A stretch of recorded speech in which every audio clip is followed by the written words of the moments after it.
Axleback exhaust systems are one of the most popular upgrades for our C5 Corvettes, and there are several good reasons for it. Number one, the stock exhaust system isn't very loud unless you're at wide open throttle, and even then most would say it's not very loud at all. And barely sounds like a performance car. Fortunately, if you desire a more aggressive sound out of your C5, aftermarket systems like Borla, Corsa, and Billy Boat are widely available and offer sound levels for virtually anybody's taste.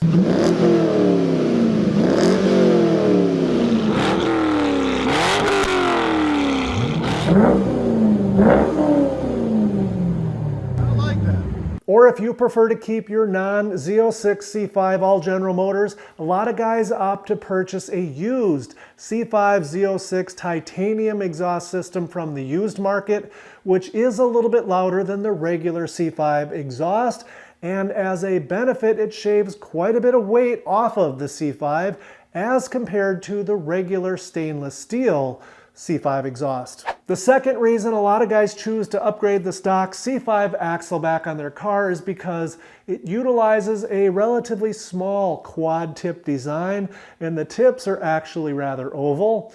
And while many think it's silly to have a large fart can on the back of an import,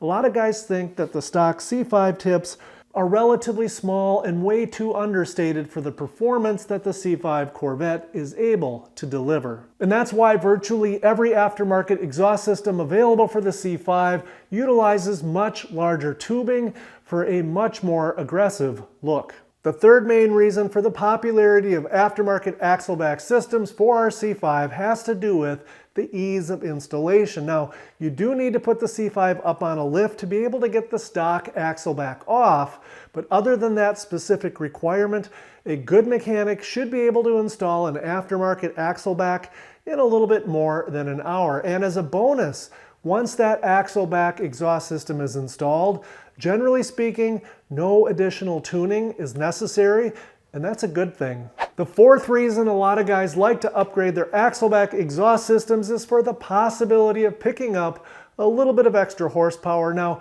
if you search the internet forums, you'll find anywhere from estimates of no horsepower up to 15 horsepower and even more. Now, I don't know about you, but to me that seems like a crazy wide range of estimates, and if you dig a little bit deeper into the forum discussions or the manufacturer's advertisements, you'll see there's usually not much data to support the estimates. So in my view, they're just opinions. So with virtually nothing objective to go on, I was always in the camp that axlebacks probably provided somewhere between 5 and 10 horsepower on a stock or almost stock LS1 engine. But I've never been a big fan of guesswork, so I decided to do some exhaust back pressure testing on my own C5 to see what kind of data I could come up with, and from that data, what kind of objective conclusions could I reach.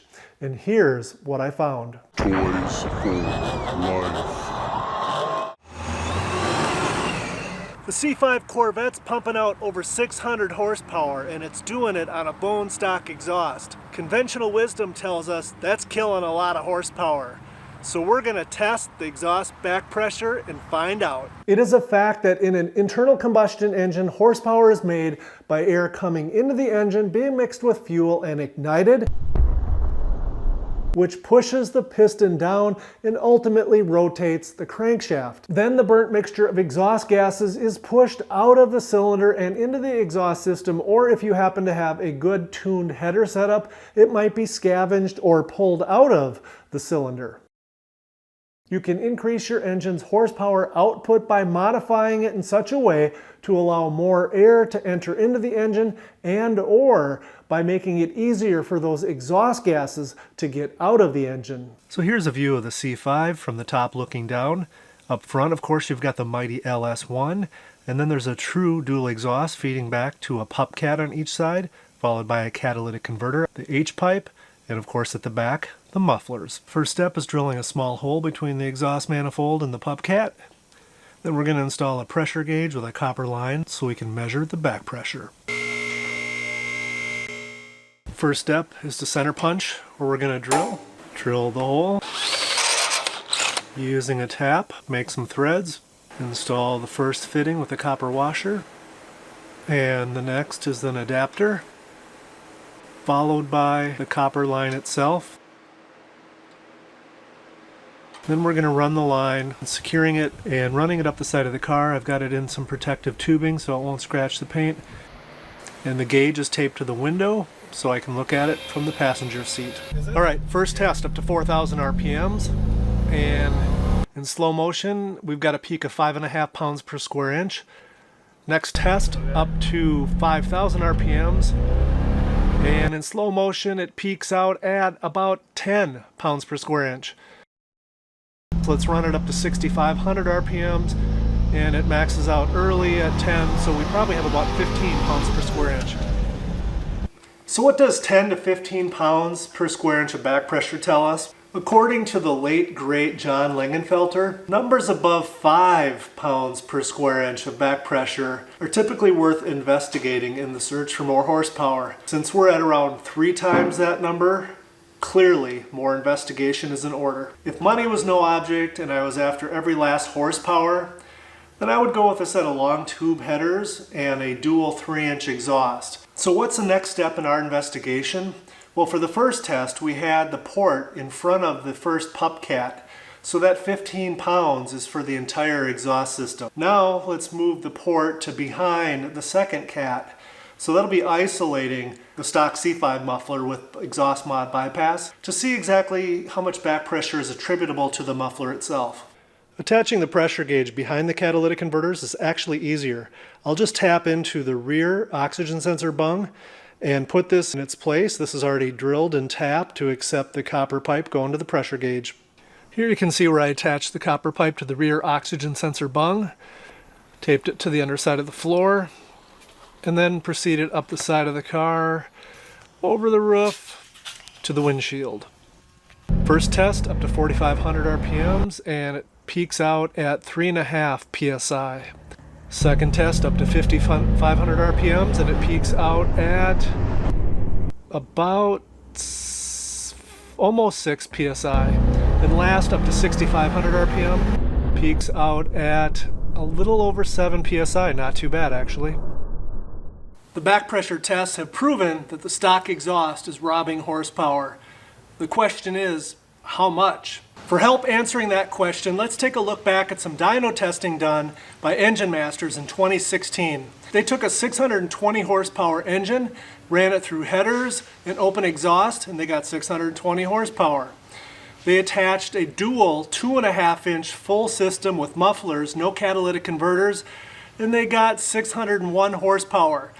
So using that information, I'm going to guess that this setup is costing about 25 to 35 horsepower because we're running it through catalytic converters and a 2.5-inch exhaust.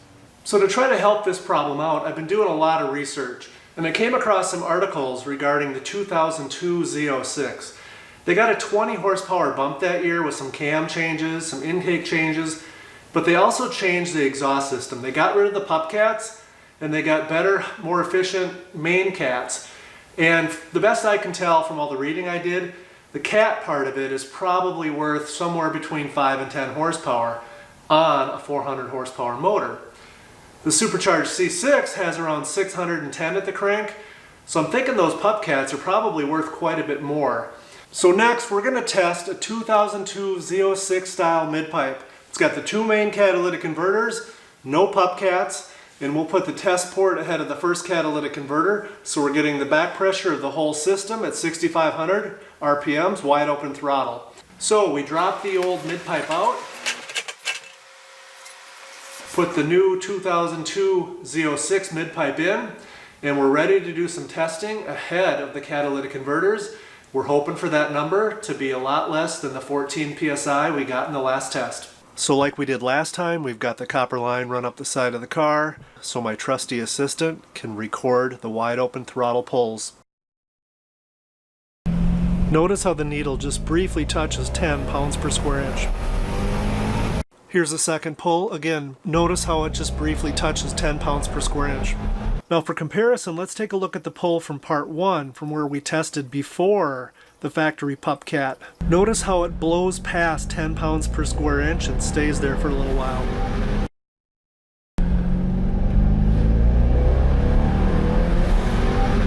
So here's what I think the takeaways are from part 2 of our testing. Number 1, on a 600 horsepower application, by swapping out the midpipe to the more efficient 2002 Z06 style design, we shaved off somewhere around 4 to 5 pounds of back pressure from the stock exhaust system. That should equate to a few more horsepower. I'm thinking somewhere between 10 to 20. Since I originally performed all of this back pressure testing on the C5, I have performed 3 additional modifications. Number 1 is the exhaust mod bypass, which makes the system a little bit louder. Number 2 is the H-pipe modification, which makes the C5 stock exhaust at idle sound a lot less like a motorboat. And number 3 was a modification to cut off the stock oval tips and add larger and, in my opinion, better looking exhaust tips to the stock mufflers. I performed all 3 of these modifications to improve the highly subjective looks and sound quality coming from the rear end of the C5, and as a bonus to me, since I enjoy small projects that involve cutting and welding, all of these projects are very inexpensive. So here are my main takeaways for the average C5 guy out there with a stock LS1 or slightly modified engine. If you're looking for extra horsepower, you're probably not going to find it by modifying your stock exhaust system, nor will you find it by purchasing and installing an aftermarket axle-back exhaust system. Instead, I think you'll find the biggest horsepower gain by searching on Facebook Marketplace or eBay for a mid-pipe from one of the C5 years that didn't use those small restrictive pup cats and instead has the larger, more efficient main catalytic converters. If your engine has more serious modifications like a bigger camshaft and headers or a supercharger system, then in addition to using a mid-pipe from one of the years that doesn't have those small pup cats, I do think you would benefit to the tune of 10 to 20 horsepower by using a good quality aftermarket axle-back system. If you're mainly looking for better looks and sound quality coming from your C5's rear end and you have the ability to cut and weld, then by all means consider doing one or more of the 3 modifications that I've performed to my stock C5's axle-back system. Or go ahead and search for a used system on Facebook Marketplace or eBay that provides the sound quality that you're looking for, and you can shave several $100s off the price of a new axle-back system. That's a wrap on this one, guys. If you enjoyed the video, tap that thumbs up, consider subscribing, and most of all, thanks for watching.